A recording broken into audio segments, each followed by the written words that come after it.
On this episode of Forge and Anvil, New Mexico's governor has declared that guns are illegal despite the Second Amendment existing. Next, Enrique Tarrio was sentenced to 22 years in prison, while the man who ran over and killed a teen with his car for being a Republican is getting 5 years in jail. Finally, a tech news magazine thinks you're selfish and immoral if you want to have your own children. All this and more, so stick around. Welcome in, everybody, to the Forge and Anvil podcast. My name is Connor. I am host of this podcast. We are joined tonight by a first-time guest, Dan. So, Dan, I'll go ahead and have you introduce yourself to the audience and tell us a little bit about who you are and what you do. Sure. Thanks for having me to the podcast, Connor. My name's Dan Lyman. I've been a correspondent for InfoWars for years. I run InfoWars Europe, and I also run an immigration-only news outlet called BorderHawk. BorderHawk.news is the website there, and you can find me on Twitter at RealDanLyman. Excellent. Well, welcome. Glad to have you. And I'm joined, as always, by my regular co-host, Michael Aper. Hello, friends. As always, I'm a student of Scripture, and I'd like to see the righteousness of God restored to the people of God, one step at a time. Awesome.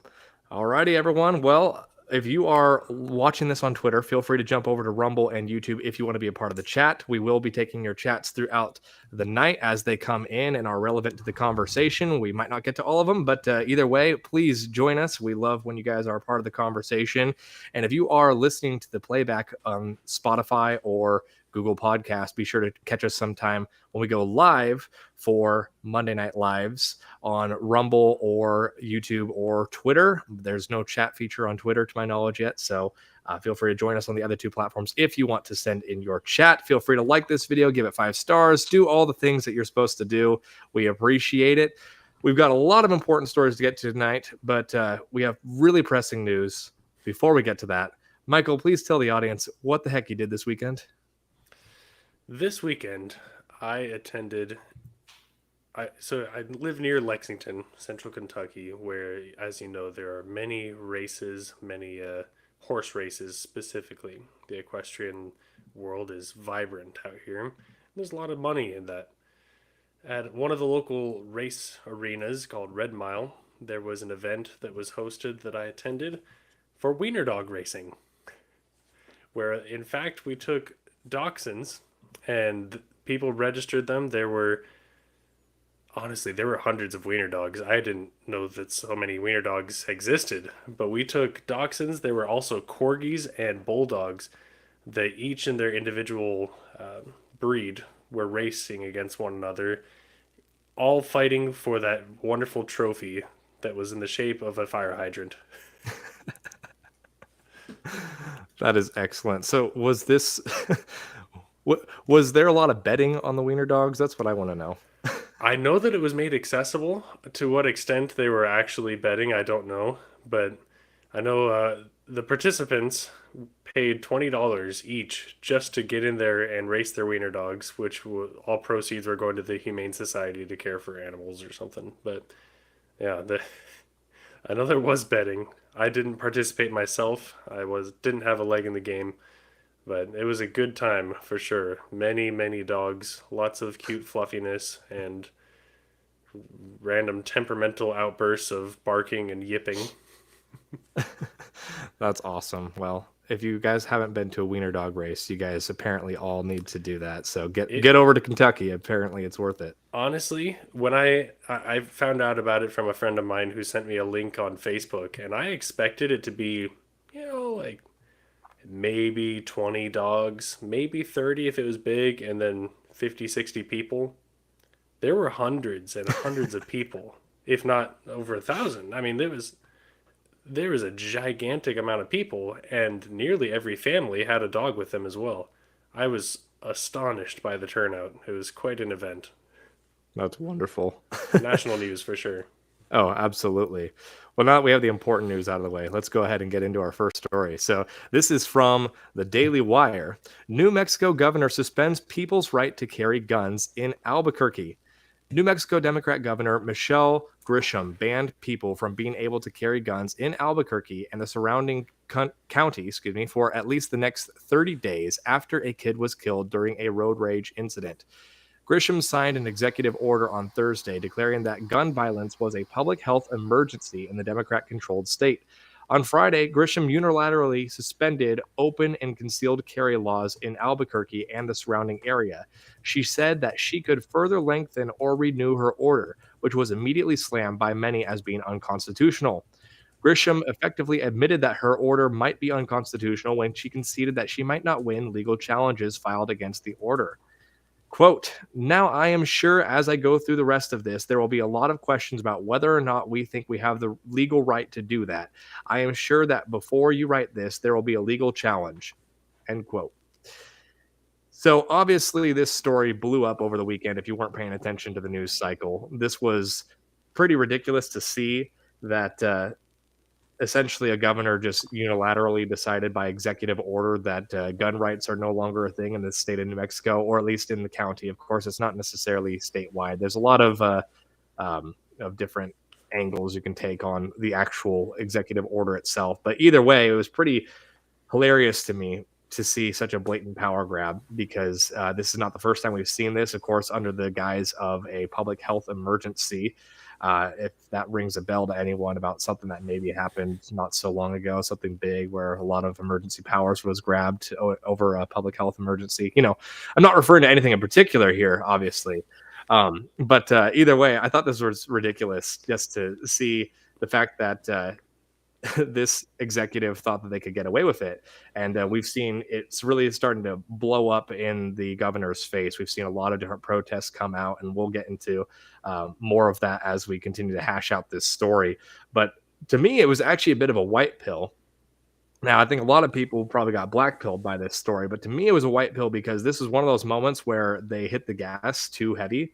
They really, I think, are trying to go too far, too fast. And a lot of individuals, including liberal Democratic politicians and activists, are even condemning the governor for these actions. So that's kind of a refreshing sight to see. So to me, it's a white pill because whenever they push too far, too fast, a lot more people wake up, which is something that we are in desperate need of. We need normal people to wake up and realize that your rights are under attack.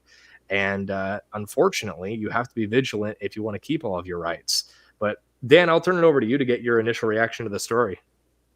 Well, yeah, as you kind of alluded to, this is an obvious progression, especially in hindsight, from the other public health emergencies that we've been subjected to in the past couple of years. But also, it is a strong overreach, and even someone like David Hogg was pushing back against this. I think they said this is a bit too much all at once.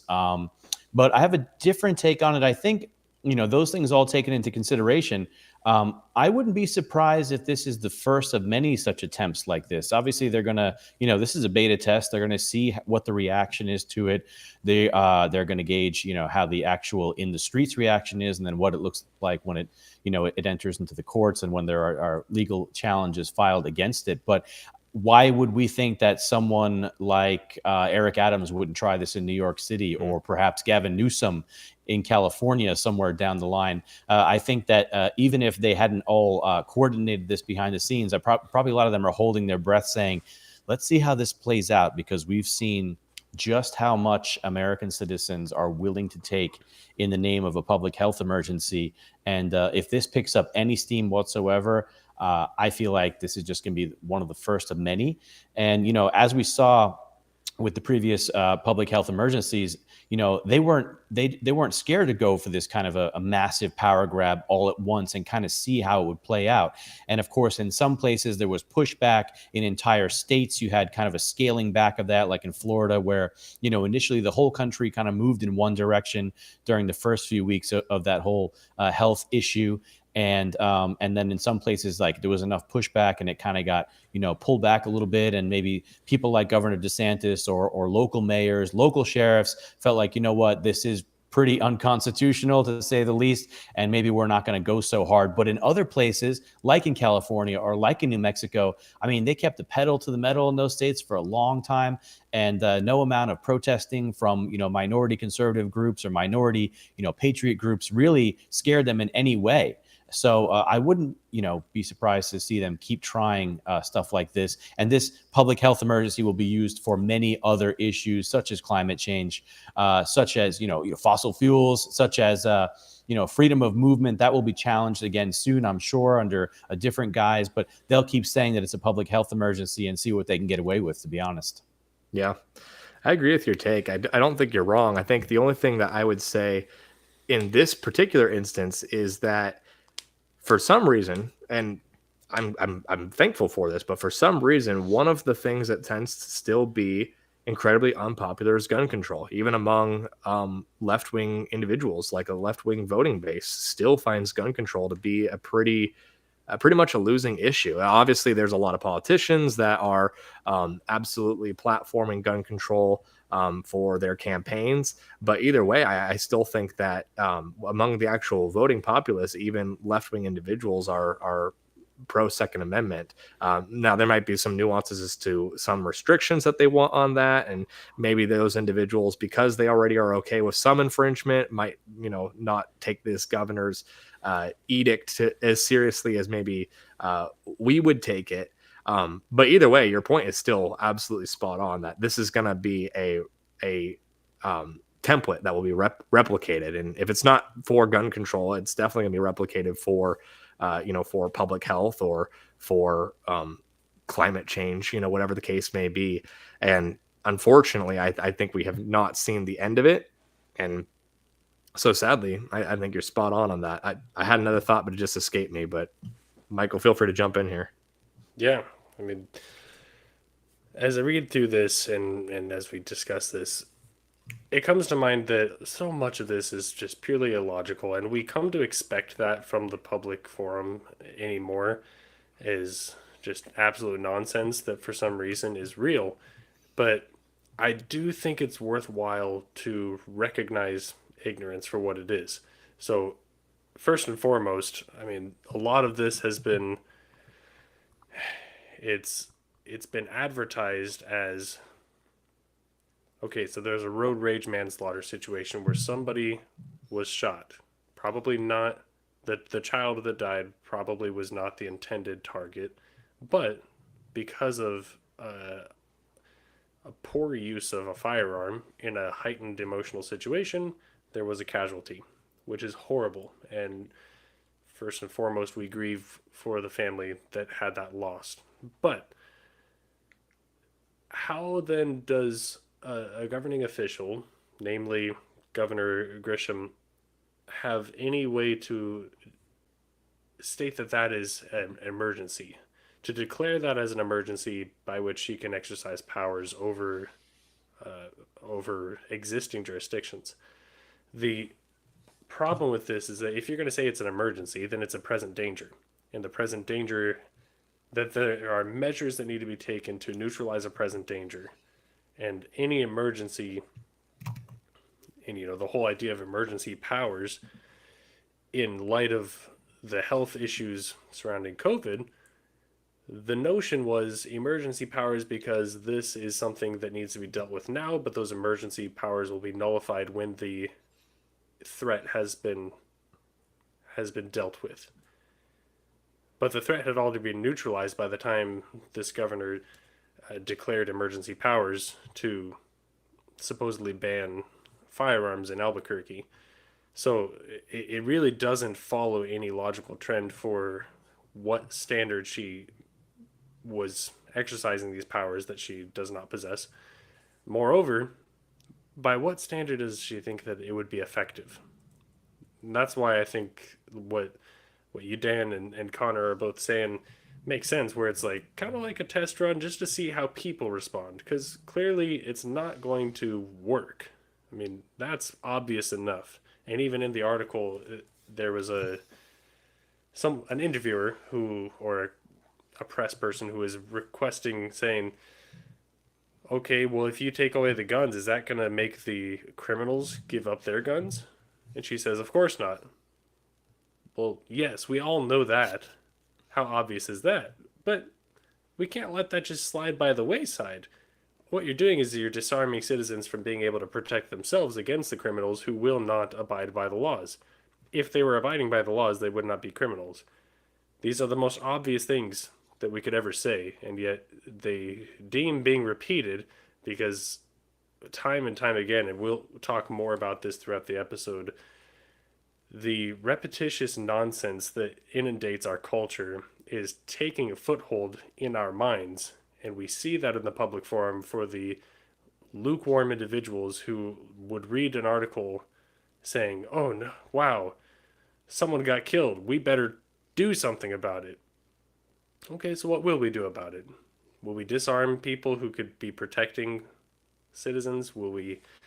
I mean, that's the constant conversation anyway, but I just want to point out how illogical this is, that there is no present danger that is ongoing and specific, so there is no specific solution to a problem because the problem has been neutralized in this particular instance.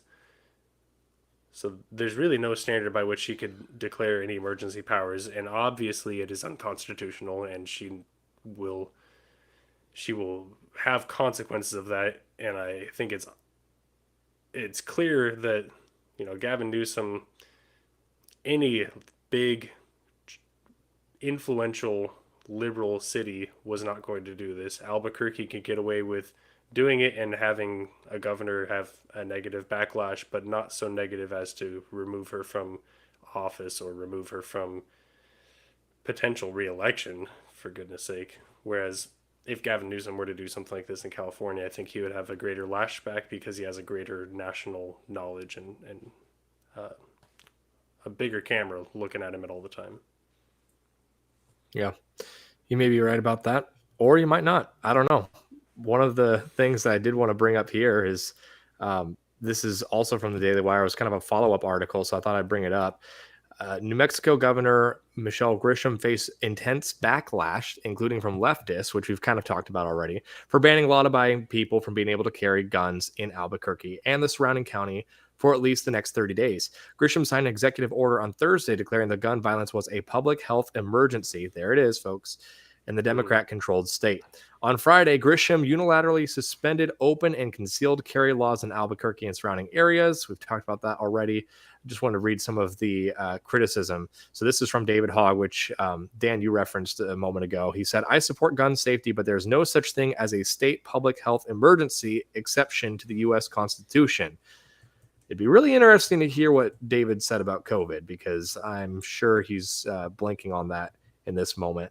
But either way, I appreciate what he's saying about this instance. And then Representative Ted Lieu from California, Democrat, also pushed back on the executive order. He said, quote, I support gun safety laws. However, this order from the governor of New Mexico violates the U.S. Constitution. No state in the union can suspend the federal Constitution. There is no such thing as a state public health emergency exception to the U.S. Constitution. In New Mexico, Republican State Representatives Stephanie Lord and John Block said on Saturday they are pushing for Grisham to be impeached. So that was just some of the backlash that I wanted to quickly highlight, partially because of what you said, Michael, regarding their chance of reelection. Now, I'm not necessarily saying this impeachment is going to go anywhere. I think that there's California already showed us that impeaching a governor is not exactly an easy task to go through, like any form of like a recall or anything like that. I don't know what the exact state laws in New Mexico are around ousting a governor that the public no longer has the confidence of. But Zach Aval in the chat actually said, moderate Democrats historically have killed most attempts at gun control legislation. We're more united on this than we realize. And that was kind of to my point earlier. And to the point of kind of these left-wing individuals giving criticism, I think ultimately it's just a losing issue. When you see across the board, we've actually gotten much more gun freedom in America over the last couple of decades than we have a restriction, which is awesome to see. It's just one of the few fronts that we're really seeing freedom win. But of course, I'm super skeptical like you, Dan. Like, I don't think you're wrong about what you were initially saying to the article. It's just a matter of, I think in this particular instance, this is one of the issues that I don't think that they're going to win on anytime soon, at least, which I think is why you see people like David Hogg and Ted Lieu coming out and basically criticizing this governor for doing something that I think secretly they would kind of support, or at least that's what, that's certainly the public face that they have. That's the persona that they've been giving off when it comes to gun control. So I think it's interesting to see their critiquing here, but I don't know, Dan. I mean, do you think that there's other motivations for why they might be throwing out these critiques? Well, I think that just generally speaking, leftists and Democrats probably view the gun issue the way that Republican moderates view the abortion issue. Right. And they basically, if you go too hard on this issue, we're going to lose elections. And so I think those issues are viewed, similarly from opposite sides, and that's what they're kind of signaling.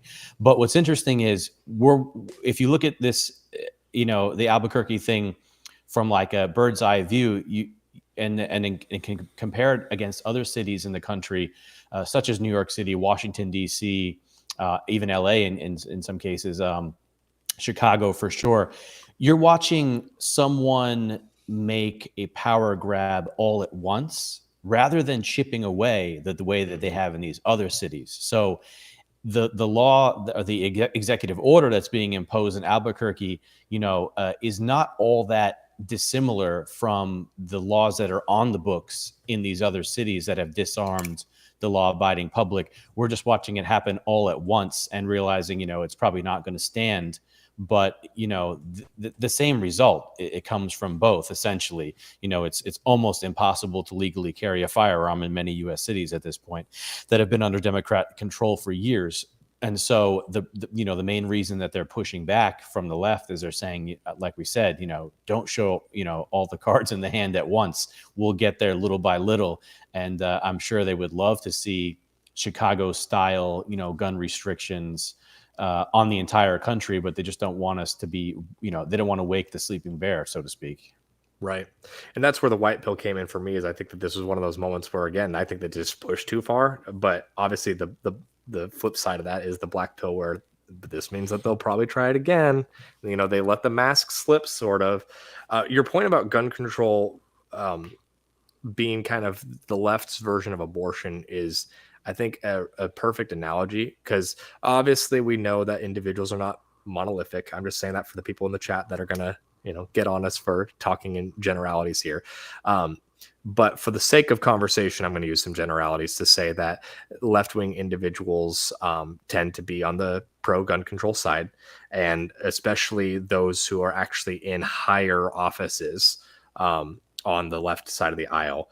And I think you're absolutely right. I think ultimately they would like to see abolition of the right to bear arms, but they can't do that overnight. And to your point, like when it comes to abortion, I'm an abolitionist. I absolutely want to see abortion eradicated from the entire country. But at the same time, I'm also a realist, and I'm going to take incremental wins when I can. Because unfortunately, there has been a lot of polling to suggest that a lot of the public is not on my side of the issue. Now, they're also definitely not on the side of the issue of abortion up until birth. And so, in a way, I don't celebrate that a Democrat comes out and advocates for abortion on demand up until birth, because obviously that's horrible. But I do celebrate the fact that it's a political mistake. I celebrate the fact that we have a chance to capitalize on that to ultimately bring about the abolition of abortion. Because prime example, after the Republican debates, I believe it might have been Ron DeSantis' answer, but whoever gave the answer, ultimately they were talking specifically about the abortion issue. And yeah, it was Ron DeSantis, I believe, that talked about how the Democrats are pro-aborting up until birth.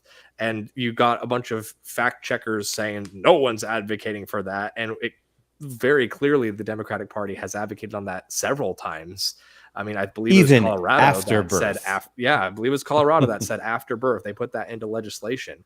So it's like, yeah, there's a lot of normies or apolitical people that are not paying attention, that do think that the Democrats are just the Democrats of the 80s and 90s of safe, legal, rare, but they're not. They're absolutely not. And it's very high up people in the party that have in the past, very recently, advocated for abortion all the way through 9 months. And because of that, there's a lot of people that were disgusted by that. And ultimately, that's one of, I would say, 3 essential reasons why Virginia flipped red in 2021. and Glenn Youngkin became governor. I don't know if Glenn Youngkin has done any abortion legislation that's been any pro-life wins in Virginia. I haven't paid that close attention to it, but either way, we got an individual who brought about significantly more freedom in the state of Virginia because Terry McAuliffe was the one that was talking about having a conversation with the baby basically on the tray. Well, we'll make the baby comfortable and have a conversation with the mom. Like, that talk was horrifying to so many individuals. And I really think that that made people who were maybe okay with a first trimester abortion, as much as I hate that, these individuals, for whatever reason, the marketing around abortion has convinced them that that's okay. But they know it's definitely not okay when it looks undeniably like a child. And when it's a full functioning baby able to function outside of the womb, if it was delivered, early through a cesarean section, but for some reason, that's one of those moments where they started to lose the plot and their messaging became skewed when they went too far too fast. And that's what I hope this instance will turn into. I know I said a lot Hidden there. Angels in the chat says, what really makes me uncomfortable is that these officials keep violating the Constitution and nothing happens to them unless someone files a lawsuit. Why can't they just leave the Constitution alone? Well, the governor was asked in a press conference right immediately following her executive order about that, and she said that her duty to uphold the Constitution was, quote unquote, not absolute.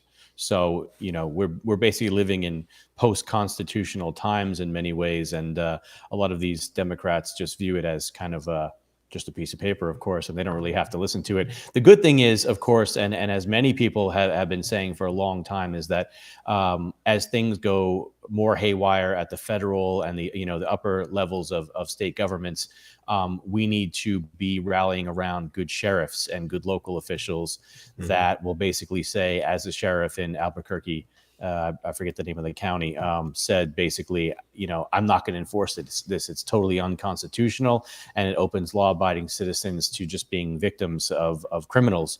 And so that's good and that's important, and that's how it should have worked during COVID. Unfortunately, I think we saw a lot of law enforcement officers and supervisors and the unions, all of them dropped the ball on the COVID thing, the way that people were treated across the country, even in conservative strongholds in the face of these public health emergencies, was atrocious. And so that's, another reason why, if you don't have a good sheriff in your area, you don't have a good head of law enforcement telling, the officers and the troopers at the ground level, how to handle all this stuff when a totally unconstitutional order comes from above, then we find out, how important those people are for better or for worse. Yeah. Thomas Massey put out a tweet. He said, ultimately, government is whatever the people in power can get away with and whatever the people they govern will tolerate. This holds true for all governments, whether they be republics, democracies, dictatorships, monarchies, socialists, or communists. Noncompliance is key. I agree with that, because ultimately we do see where the Constitution is not followed. And a lot of that's because there's no political will to enforce what the Constitution is supposed to regulate. And, Michael Knowles actually was talking about this on Twitter, and he got a lot of trouble for it. He was talking a lot about how there is a time and place to suspend some of the legal rights in the case of emergency. And so many people were kind of at his throat because that's a very illiberal idea. And that was kind of his point, is it's an illiberal idea. It's not necessarily a conservative one. And he brought up some quotes from Jefferson and a lot of these individuals who talk about how, in extreme circumstances, essentially, if it truly means to save a people group, you can suspend constitutional norms, essentially, is how it was said. I'm obviously paraphrasing here. And to some degree, there is truth to that. And it's hard because obviously it's a slippery slope. You have to be really careful about defining your terms. But I mean, a prime example is we see individuals have done this in history where we didn't shame them for it. Lincoln had to do a lot of stuff in order to keep the Union together during the Civil War. We see a lot of we see a lot of individuals who have had to actually essentially take on more constitutional power in order to protect the rights of other individuals. Like, for example, the doctrine of the lesser magistrate, which is just the idea that if the civil magistrate who is in the highest office neglects their duty, then a lesser magistrate has the ability to essentially take up the mantle of responsibility and defend those that they are responsible for, even against the higher magistrate. So a prime example of this in modern times would be how Ron DeSantis handled COVID in Florida. You know, the higher magistrate was essentially abusing the people of Florida, and he said that's enough, and he stepped up. And he's one of the largest reasons why lockdowns, I think, ended when they did. I think we would have potentially had them drug out much longer had Florida not been such a thorn in the narrative. And obviously there are other states that did great things too, like South Dakota and things like that. But ultimately Florida was one of the largest swing states that did that, and one of the more populous states, also a state with a lot of elderly. So it really changed the narrative a lot. But anyways, my point is just I agree with that assessment, but obviously we just have to be very careful about defining what that looks like. And for me, like as a Christian, I can point to something outside of the Constitution. I can say that at the end of the day, I follow Scripture above the Constitution. And so at the end of the day, if the Constitution was going to go up against Scripture, I'm ultimately going to follow Scripture, not the Constitution. Now, luckily, the Constitution was written with Scripture in mind, and it very much does a good job of living into the biblical worldview when it's in its proper sphere. But we see that the government is oftentimes not in its proper sphere, and it's kind of up to the family and it's up to the church to advise the government and to, at some time, rebuke the government until they are back into their proper sphere. And that's a lot of what the conversations like these are good for. But I know I said a lot there, gentlemen, so jump in wherever. All right, we're moving on then. Move on. Yeah, I was going to Perfect. let Michael go, but I would just Go supplement ahead. that by saying, that is such a good point. And we're living in a time now, I think the proper descriptor for the time that we're in this country is anarcho-tyranny. And I don't think that Right. phrase gets enough exposure, but it perfectly exemplifies, what we're dealing with right now. And this New Mexico situation is a great example. You say, we're going to crack down on the law abiding, because who are the only people that would possibly consider, obeying this executive order would be the law abiding, those who subscribe to the orders of the government.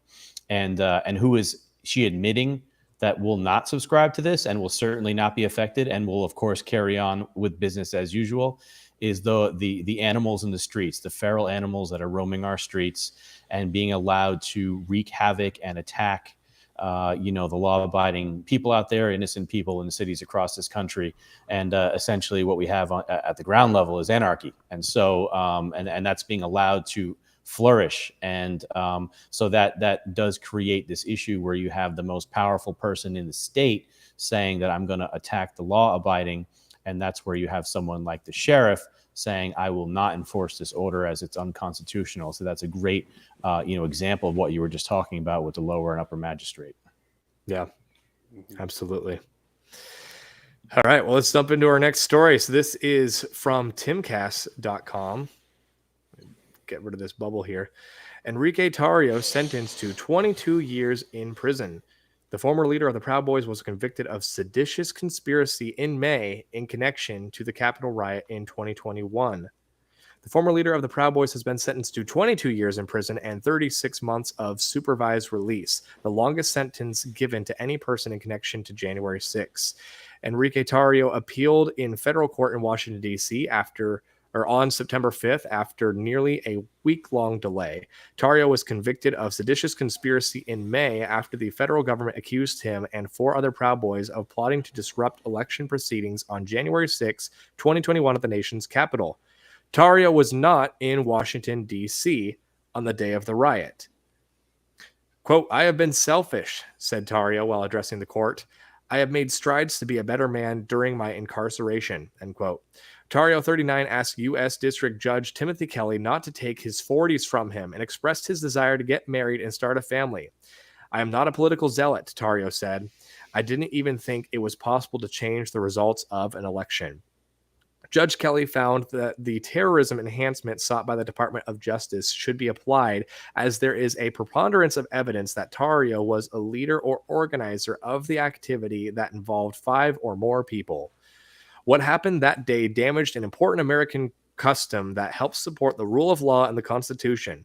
That day broke our previous unbroken tradition of peacefully transferring power, Kelly said before handing down his verdict. It's kind of hard to put into words how important that peaceful transfer of power is. Tarrio's lawyers argued against the enhancement, saying that while he was the leader of the Proud Boys, he was definitely not the leader of the events of January 6th. It was not his intention to bring down the United States government or overthrow the United States government, Tarrio's lawyers say, per Vice News journalist Greg Walters. Tarrio's representation asked the judge for no more than 15 years in prison. Tarrio is the group's last member accused of conspiracy to receive his sentence. After Kelly fell ill, the Florida resident's original August 30th sentencing was delayed. Joe Biggs, 39, was sentenced to 17 years in prison. Zachary Rail, 38, was sentenced to 15 years in prison. Ethan Nordian, 32, was sentenced to 18 years on August 1st. All 3 men also received a terrorism enhancement. So we'll go ahead and end it there for now. But this was unfortunate to see because obviously, whatever you want to say about January 6th, there's a lot of things that you can say were really bad, obviously. There were individuals who did get into scuffles with police officers. That's not okay. There were some individuals that probably did deserve to go to jail. But obviously, this is an example of a really heavy hand with the sentencing. I mean, we're talking about individuals who, in this scenario, Tarrio was not in D.C. during the time of what he's being convicted, which is orchestrating the riot in D.C., where he was not there in person. So they said that he just basically did this all through text, and I don't have all the exact details in front of me on every single text that was sent, but many other individuals have hashed that out, so you're welcome to post it in the chats if you guys find it. But either way, this to me was a frightening precedent just because this individual was clearly not there. And it's one thing if they wanted to give him a slap on the wrist, if they thought his text really did incite, but it's a whole other thing that he's now looking at multiple decades behind bars on terrorism charges. So I thought that was ridiculous. But Dan, what was your initial reaction to the story? Horrifying to see these sentences handed down. Joe was one of my first friends at InfoWars. As you probably know, they're coming off after many of my colleagues at InfoWars, including Owen Schroyer. They've come after Alex as well. And so, I just feel so much, deep sympathy for these guys, everything that they're going through. Joe is a decorated, severely injured combat veteran. He gave a lot of his life for the country already. And my understanding of everything about this case was that essentially it was just kind of a part of this giant mob, which was, of course, infested with federal agents that were posing as MAGA, posing as Proud Boys, posing as Oath Keepers. So, trying to untangle that ball of yarn is nearly impossible because, of course, the government, there's no accountability whatsoever. They're hiding all the hours and hours of footage. But, the facts of the case essentially were that Biggs, shook a fence, went into the Capitol, went to the bathroom, was asked to leave, left the Capitol, went back in with a friend to look for the friend's son, and then left. Maybe if you want to, slap the guy with a fine for trespassing, I don't know, that's up for debate. But to come after a combat veteran in this way is just disgusting, in my opinion. And Joe was called into Gavin McInnes' show the other day, and he sounded in reasonable spirits, but he's got a very young child, as do most of these guys who were sentenced to long, 2 decades of time in prison. Most of them have young children. One of them apparently has never even met his child other than at some of these court proceedings and all that, which is heartbreaking. And so, but he sounded in reasonable spirits, but he did say that they were shocked by the length of the sentences. They all went in optimistic for instance, 4 to 5 years, possibly. They were thinking in a good scenario. And when they were hit with 17, 18, 22 years, they were really stunned by that. And I can't imagine how that would make you feel. But he did also say that many of the prison guards, many of the police officers they've been encountering, and even some of the inmates who he said are hardened criminals have been coming up to them and saying, this is totally unjust. We can't believe you've even been in here for a day. Joe spent the better part of 2 years in solitary confinement, which is an unbelievable test of your fortitude. And he came out the other side, a soberer and brighter and stronger man. And I do hope that he's able to pull through. And, I'm not really optimistic at all about any future presidential elections, but I will say that if a Republican president, especially if his name is Donald Trump, becomes president, that on his first day of office, he needs to be offering a swath of pardons. Yeah. It's so hard to wrap our heads around, at least for me. The extreme response, like you said, Dan, to think a couple years, in my world, a couple years is drastic. To think that if you have a small child, to be away from that small child during some extremely formative times is one thing, but then to be out when you're 39 and get back when you're 56 in Joe's situation, and even more extreme situations for others. That's a lot of life. A lot of life to be spent paying for crimes that, I don't know, there's not enough information being put out about it. Towards the end of this article, I think it's interesting. It says 1,100 people have been federally charged in connections to the events, and over 600 people have been sentenced. 350 of which have been charged with assault or impending law enforcement. So, what I wonder is those 600 people who have been sentenced, and presumably the 1,100 who have been charged, have undergone extensive background checks, informational collections to see who they were talking to, what led up to the January 6th. And the sentencing leads me to think, I hope and I pray in good faith that our judicial system is not so corrupted that they are completely innocent, but the degree to which their faults are in lying. This article surrounds Tario specifically and his leadership over Proud Boys. How many of those 600 people who have been sentenced are confirmed Proud Boys conspirators who had been directed by Tario specifically?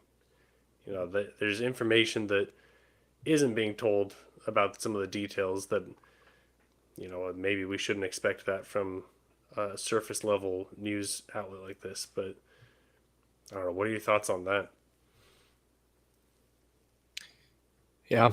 I mean, it's hard because at the end of the day, they have to prove what all these individuals did that was so heinous to be considered terrorism. Mm-hmm. And it really does feel like they're really wanting to broaden that definition just because they have a political beef. Well, what I was saying was like 5 or more conspirators that were organized justifies the terrorism enhancement charges. Right. And if you know anything about the Proud Boys, from my understanding, they're very unorganized, is what I've heard. I really know next to nothing about the Proud Boys beyond obviously what I've heard just through news outlets, but which I take with a pound of salt each time. But either way, yeah, I mean, it's the whole thing is unfortunate because, yeah, I mean, we don't see, we just see it feels like, at least from our perspective, it does feel like there's an eagerness to throw the book of these individuals in the hardest way possible. And on the flip side, I wanted to bring up this other story that kind of is a part B to this segment. So this is also from the Daily Wire. North Dakota man gets 5 years for running over and killing teen with his car over concerns he was a Republican extremist. Authorities sentenced a North Dakota man to 5 years in state prison on Friday after he fatally hit an 18-year-old with his car following his expression of concern about the teenager's alleged connection to a Republican extremist group. Shannon Brandt of Glenfield, North Dakota, pled guilty to manslaughter in May after fatally running over Kaylor Ellingson with his 2003 Ford Explorer on September 18th, 2022. In McHenry, North Dakota. A state district court judge reportedly gave Brandt the sentencing with nearly a year of credit for time served under house arrest, including 3 years supervised probation and a year-long suspension of his driver's license. The maximum penalty for such charges is 10 years in prison, a $20,000 fine, or both, according to the Associated Press. Ellingson's mother, Sherry, reportedly requested the judge hand down the maximum sentence for Brandt. Shannon, you took a piece of our family that's not replaceable, she said, according to Fox News. When you chose to take Kaylor's life and happiness, you took ours too. You have caused our family endless pain, heartache, sleepless nights. Our days, months, and years will never be the same because of your selfishness, Ellingson added. The case quickly became controversial after an affidavit from police suggested that Brandt had run down Ellingson following a political disagreement, a claim investigators backtracked later after little evidence supported the assertion. Foster County State Attorney Kara Brinster said Brandt had been drinking and arguing with Ellingson before the incident. Brandt claimed in a 9/11 call that he had felt threatened by Ellingson over the teen's alleged connection to a Republican extremist group and was urging others to attack Brandt after a political argument, according to the call. He was threatening me with something to have to do with something with an extremist Republican group. And then he made a phone call. He made a phone call saying, I thought he was a Republican, background noise or something. You're going to have to come here and handle him. I got scared to death. I didn't know what to do. A transcript of Brandt's 9/11 calls say. Brandt said that he accidentally hit the teen while trying to get away from him during a crowded event in McHenry. An autopsy report said that Ellingson's fatal injuries weren't caused from being struck by Shannon Brandt's vehicle and were caused by being run over once he was on the ground. So there's more here to get into, but this was a story. I remember when this first happened, a lot of individuals were immediately jumping on the fact that this seemed like a politically motivated murder. Now, obviously, there's a transcribed phone call where he specifically mentioned that he thought this kid was a Republican extremist. So to some degree, there was politics involved in this instance. But either way, at the end of the day, whether you want to believe it's politically motivated or not, this is an individual that ran over an 18-year-old, what seemed to be intentional from what everything I've read. Now, feel free to correct me, either of you, if you feel differently or see differently.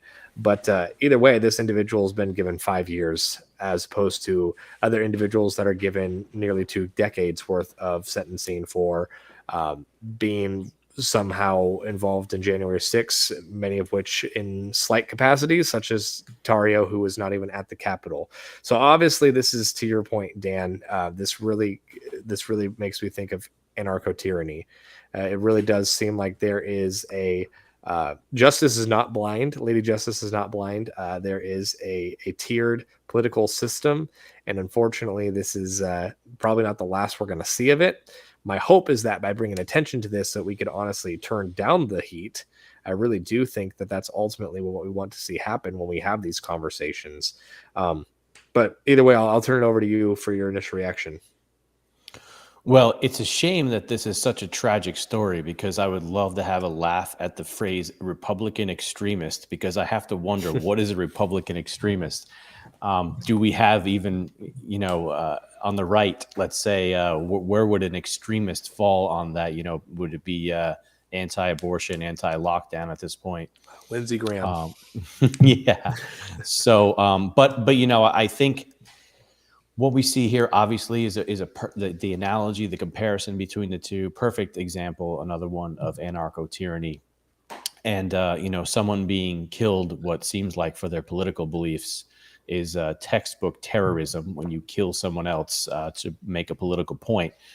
So obviously, this is actual case of terrorism, if that's indeed what happened. And I have to believe that someone who reportedly was inebriated when they run somebody down, when they spew that all out, that's the first thing out of their mouth to law enforcement over the phone, or I guess it was a 911 call, then that's probably what was on their heart in that moment or in their minds when they were involved in that sort of what appears to be in a deliberate attack. So I think we should just take his words at face value. And frankly, if you believe in capital punishment, then I think that he should probably face it. And if you don't believe in capital punishment, he should probably be sent to a labor camp in northern Alaska and never heard from again. Specifically Alaska. or the deserts of Nevada, somewhere really rough. Like you were saying, Dan, at the beginning, just the whole notion of Republican extremism. This is what I was alluding to earlier in the conversation, where I said that repetitious idiosyncrasies are being propagated by media and have been numerous times, so that we associate what would be Republican extremism is like the mental association we have is white supremacy, Nazi. Because how often is the term Nazi thrown around? And sure, some people would probably hear this story and think, well, if a Nazi was trying to hurt him, then he was in self-defense and he had to get out of there and hit him with a car, whatever. From what it said in the article, it sounded like he genuinely wasn't trying to kill the guy, but he certainly had no regard for his well-being, for the 18-year-old's well-being. And like the autopsy showed, that the fatality was not due to the injuries from the impact, but from having run over the kid. And in the spur of a moment, there's so much that we don't know. Whether he just gassed it in a panic and then ran over the kid, or whether it was deliberate, we don't know that. But the fact of the matter is, this person's dead. And it was clearly an agitation that was motivated through a difference of perspective, that he felt threatened. The guy driving the car felt threatened. And the 911 transcript is interesting because it's like, something about Republican. Okay. Well, that's not much to go off of as far as what sort of threat you're in. Is the guy pulling a gun? Is there deadly force being drawn against you? Why could he not have waited for the police to arrive? Why did he feel the need to act out in this way? But it's disturbing that the term Republican extremist can be even validated by being used in this way. I mean, it shows how far the repetition of associating Nazis with far right and that sort of thing that the media has been propagating for years now, it shows how far that has taken a foothold in the minds of the public. And that's as disturbing as anything in this to me, because that is the mode by which he's justified in his actions, seemingly, by whoever would possibly agree with him. But yeah, Dan, I certainly 5 years for murdering someone else doesn't seem like a rightful charge. With no terrorism upgrade on the charges, of course. Yeah.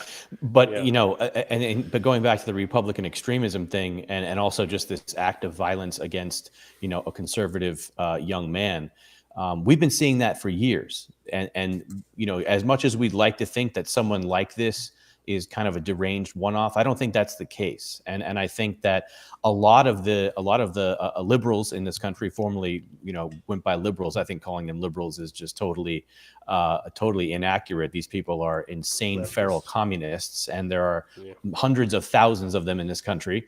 And I think that they view anyone who watches Fox News as a Republican extremist. I would, deem anyone who's a Fox News stan as probably being pretty milquetoast and not extreme enough for me. But and if they are equating them, let's say, to the Proud Boys, I know plenty of Proud Boys, been around them. They're just a bunch of conservative dudes who like to drink and fight. someone might find that extreme, but politically they're not all that extreme. That there's homosexuals in the Proud Boys. There's all races, all religions. So they're not that extreme either. Of course, Nazis and Republicans have very little in common. So drawing that, corollary is just ridiculous. So I think the fact of the matter is that there are far more people in this country who would love to get off without more than really a slap on the wrist if they could take out a Republican extremist, maybe their neighbor who watches Fox News. If it really meant, not really facing that much in repercussions, I think a lot of them would, because they do view many of us as Nazis and as, basically like dangerous threats to them. When, of course, all we've seen 99.9% of the time, if you just go back to the Trump campaign, how much violence there was outside of practically every rally, some rallies even having to be shut down because so many Democrats were out in the streets attacking Trump supporters, families, single women, lone elderly people, sometimes even inside the events. And you just never see that. You've never seen that at a Biden rally. You've never seen that even at an Antifa gathering, where it would be totally justified if everyone at one of these gatherings, such as the Chaz in Seattle, was just rounded up and never heard from again as well. I mean, these are the scum of the earth. Nobody goes there. Nobody attacks them. Nobody's committing violence against them. Nobody's even calling for it, because our side never does that. Their side does it all the time. So, I mean, this is not just an isolated one-off. We saw the guy who brought a gun to a Republican or a congressional baseball game and started shooting up Republicans. We've seen members of Congress being attacked physically at their homes, like Rand Paul. Trump has had threats on his life day in and day out, every day since he announced his candidacy. So this is kind of the MO of leftists. They're the ones who have been terrorists for decades in this country, the Weather Underground, all the way through today with Antifa. And our side just doesn't really ever do anything like that. And the one time maybe that they fight back, like the Proud Boys, they end up in jail for years. So how do you think that we turn down the heat? Because that's the question that I always am contemplating, every day of my life. How do we turn down the heat in this political climate? Because obviously, like, there's a point where there's individuals that are just wanting justice to be equal, and it feels like we can't get that. But then at the same time, there are individuals on the opposite side of the aisle that would just say right back at you to all the things that you just said, Dan. So obviously, there's a certain point where we have to have something outside of ourselves to look to administer justice, but obviously we have to talk about what we do on an individual level as well as a societal level. So, I mean, what's your thoughts on turning down the heat? The only way, in my opinion, as much as I would love to see it, because I would much rather live in a peaceful, cohesive nation that we might have had 50 years ago, where it was a lot easier for people to get along. Political differences were put aside for the most part, and people could have, functioning communities. That time has passed, unfortunately, and I don't think that that's really any fault of our own, especially being the generation that we're in. I think that the generations prior to us should have handled this and not let it ever get to this point. But this country needs to find God, and individuals need to find God, and it will take an act of God, if anything, to bring unity back to the country. Yeah. I don't see that happening, but only God can know whether or not it will and how he will, deal with it in that moment. But frankly, I don't see it happening. And in terms of turning down the heat, look to our elected officials. Are they turning down the heat? No, they are arresting thousands of law-abiding citizens and, conducting the largest manhunt in American history, probably in world history, looking for every single person that was in Washington, D.C. on January 6th, to put them in prison, putting grandmas in prison and, going after, decent people who just want a fair election, let's say. And so I don't see the heat being turned down unless it's an act of God.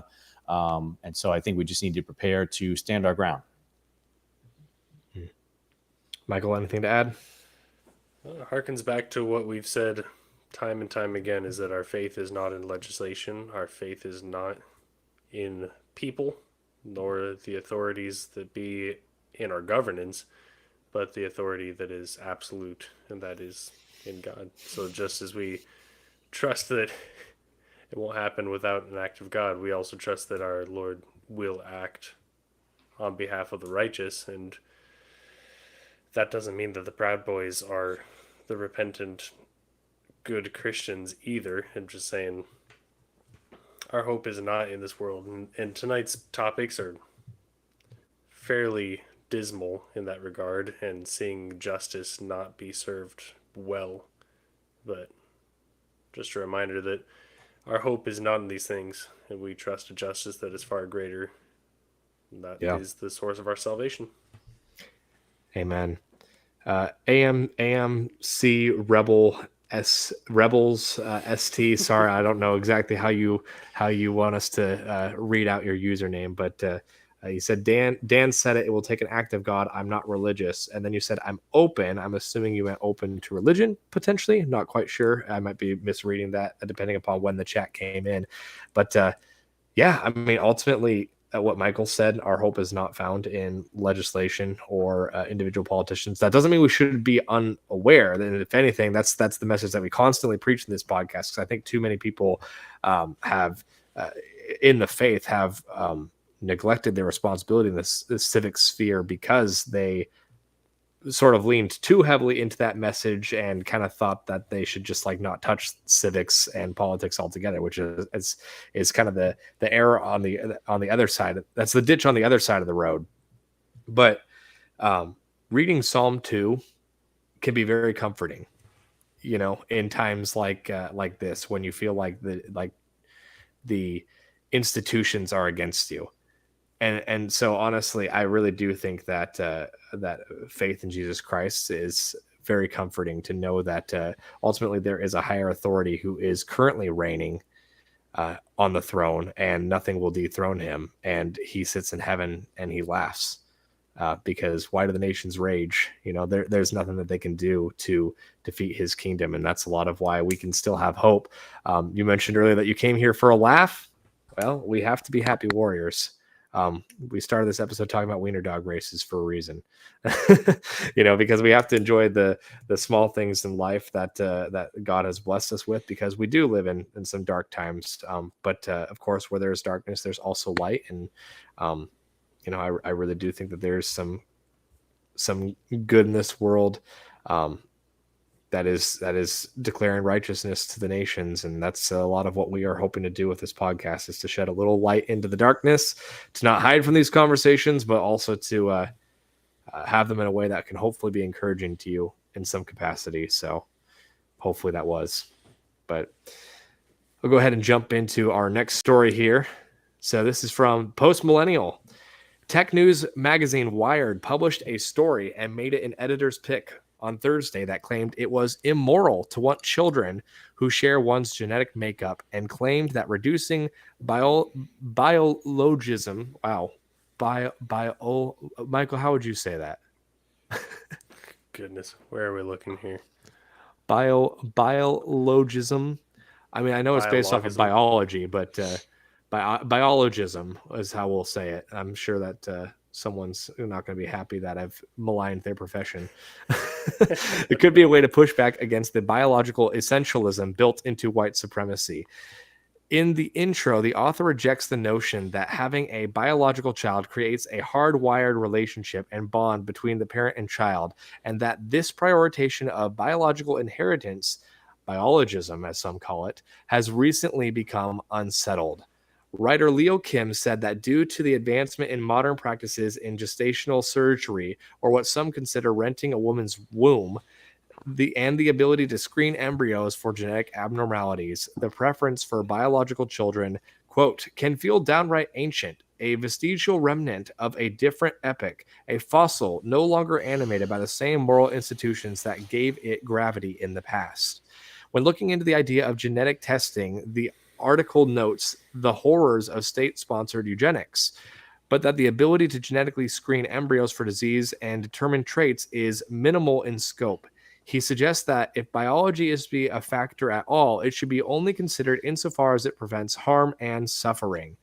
So clearly, the article is going to go on to talk much more in depth. And feel free, either of you, to bring up any point if there's something important there that I missed. But I just thought that this article in general was just an interesting read because sadly, this just seems to be, again, part of the trend to break down normal nuclear families.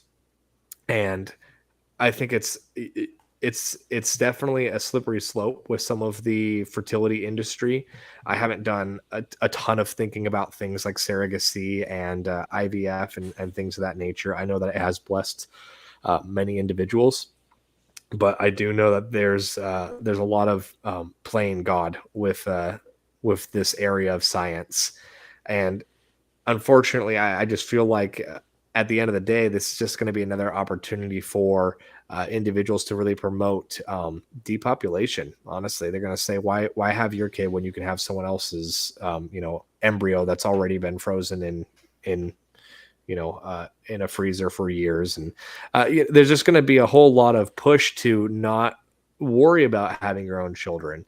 And that's unfortunate because Psalm 127 says that children are a blessing from the Lord. Blessed is the man who fills his, they are arrows in the hands of a mighty warrior. Blessed is a man who fills his quiver with them. Um, and to me, this is just really sad to see. I just think it's unfortunate that there is a genuine push within the mainstream narrative to not only promote childlessness, but even if you do want a child, you have to be okay with it potentially not being yours because apparently it's wrong for you. It's immoral for you and selfish to want to have your own children. And I think that's just ridiculous. It's a load of hot garbage. But Dan, what was your initial reaction to that article? Well, you see something like this and your brain starts going, you start remembering all these different, possibly connected stories, possibly connected situations. Of course, the obvious ones are like, whole trans thing or surrogacy. We're seeing homosexuals just buying babies, just renting wombs like left and right, and they're being praised for it. And it's such a beautiful moment when they show up, even including our transportation administrator, Buttigieg. But it made me think of this, actually. This was just 4 days ago. Israeli scientists create model of human embryo without eggs or sperm. Scientists in Israel have created a model of a human embryo from stem cells in the laboratory without using sperm, eggs, or a womb, offering a unique glimpse into the early stages of embryonic development. So, there's so many different ways you could, analyze this story, but that's the first thing that came to mind for me. It's just, what if eventually in the future, they're going to have these just, humanoids being just made in labs. And if you want one, you just buy it. And there was some really weird stuff happening on the sidelines of one of the football games this weekend. It was humanoids. I didn't catch the whole thing. Stu Peters actually posted a video of it. And it was basically, they looked, quite a lot like humans, and they were wearing these outfits. And I want to say the theme of it was the creator or something like that. And I thought of that when I read the story as well, which I should probably go back and find that tweet, because we're living in a time now where science is essentially, the really, diabolical scientists are figuring out ways that they can maybe just make humans out of nothing. And at that point, if you're 50 years old and you're a childless wine ant and you desperately, want a child at that point and it's way too late for you, why not just buy one? And, how is that any different than having a dog at that point? I suppose it'll look a little bit more like you than the dog. So, I mean, we're just heading into this really, really weird time in the years ahead, coupled with AI, coupled with transhumanism. So it's not surprising to see an article like this, and it just gets your head spinning, wondering, what do they have in store? Well, yeah, we basically live in Total Recall or some other 80s sci-fi film that would have been absolutely ridiculous at the time, and yet here we are talking about eugenics and cloning, everything you just discussed. The heart of the question in this article is talking about whether or not it's immoral, right? And the stance of the article would be that it is immoral and that it is biological essentialism, which is an asset of white supremacy. which is pretty fascinating and telling of itself. Because last I checked, biological essentialism I thought was just a human trait that we wanted to continue our species, but apparently that's reserved for white supremacists. But the morality behind it.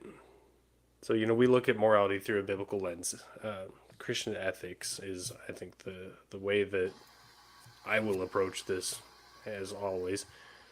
And there's a few different aspects to this where, in Scripture, just peeling back the layers quite a bit, there's the actions that you take, and there are the intentions behind those actions. The actions are, you're responsible for actions that are sinful or that are evil, but also there's intentions. And when Jesus comes in the Sermon on the Mount, he specifically says, "You've heard that it is said, don't murder your brother, but I tell you, even if you say he's an idiot, in your heart you've murdered him in your heart.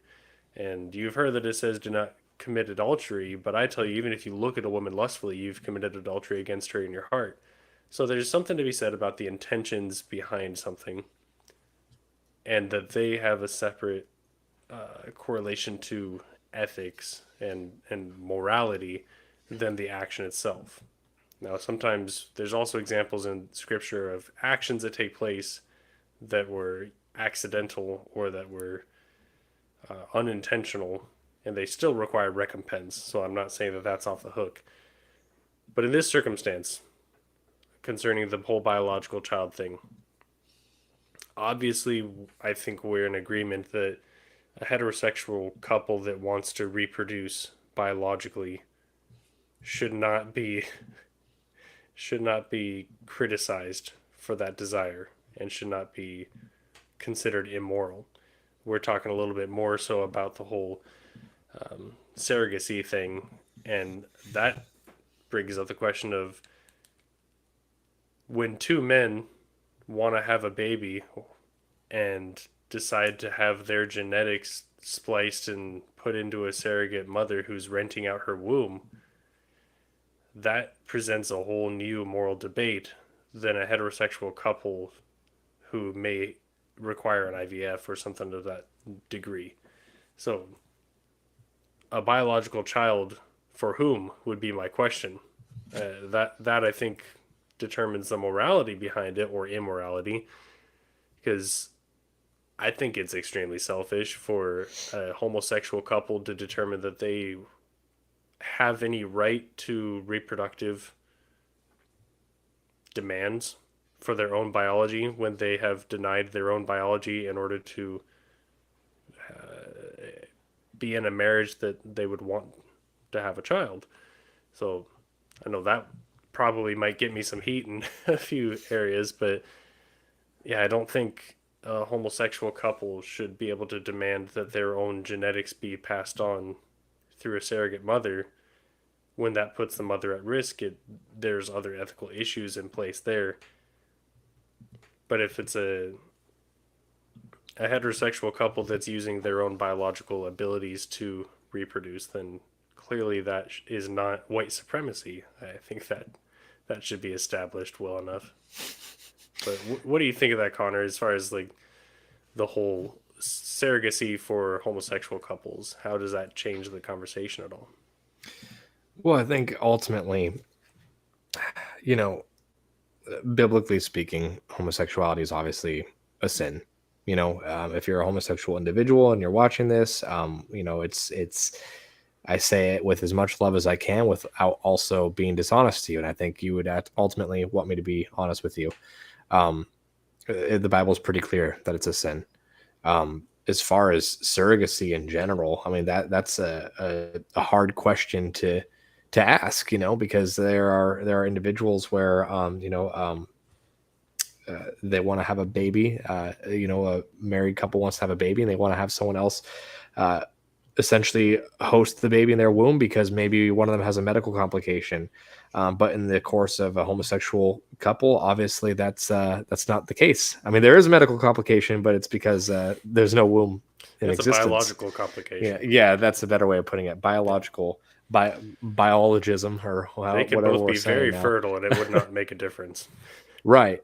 Right. And so, I mean, to me, I think that that's ultimately, I'd have to say that that's probably, I mean, it is a sin ultimately because homosexual love is a sin, I believe.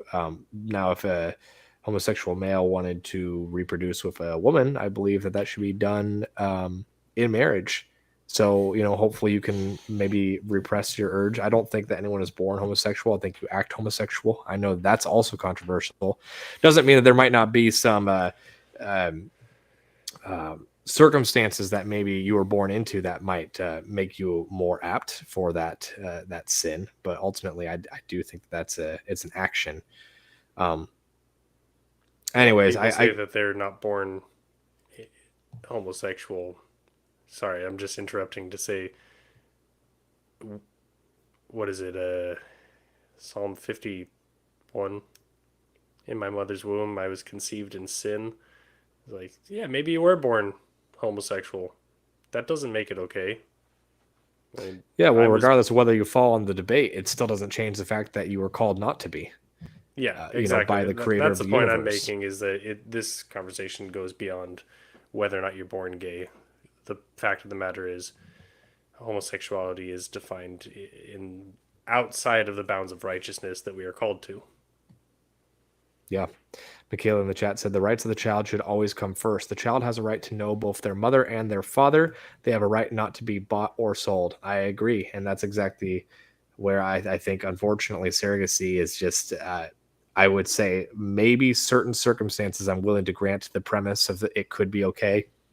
If, a married couple maybe needed to use a surrogate for the sake of medical complications. But even that, I haven't done much thinking on. I'd have to do a little bit more thinking on that For me, specifically. even in that position, my thoughts go to the pretty common factor, which is okay, if there's a bunch of babies that need to be adopted and they're going to be passed up so that you can have the baby that you want and defy biology in order to get it. Mm. I kind of have a hard time with that.